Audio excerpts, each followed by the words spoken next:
میں سرور کونین صلی اللہ تعالیٰ علیہ وسلم نے میرے حضور نے فرمایا بندہ جب مرے گا جہنمی ہوگا، جب اٹھے گا جنتی ہوگا۔ ام عائشہ صدیقہ نے پوچھا رضی اللہ تعالیٰ عنہ نے، یا رسول اللہ یہ کیا ماجرا ہے؟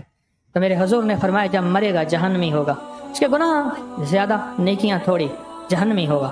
جب اٹھے گا جنتی ہوگا تو اس کا راز یہ ہوگا اپنے پیچھے کوئی صدقہ جاریہ چھوڑ کے جائے گا، اپنے پیچھے جو کوئی خیر چھوڑ کے جائے گا، لوگوں کو وہ خیر ملتی جائے گی، اس کی نیکیاں اکٹھی ہوتی جائیں گی، پھر خیر ملتی جائے گی، اس کی نیکیاں کا ترازو بھاری ہوتا جائے گا، پھر خیر ملتی جائے گی اور ترازو بھاری ہوتے ہوتے ہوتے اس کے گناہوں کا ترازو چھوٹا ہوتا جائے گا، اس کا وزن کم ہوتا جائے گا اور اس کے نیکیاں کا ترازو بڑھتے بڑھتے بڑھتے حتیٰ کہ جب اٹھے گا مٹی سے سر جھاڑے گا اور یہ جنتیوں میں شامل ہو جائے گا۔ جنتیوں میں کیوں؟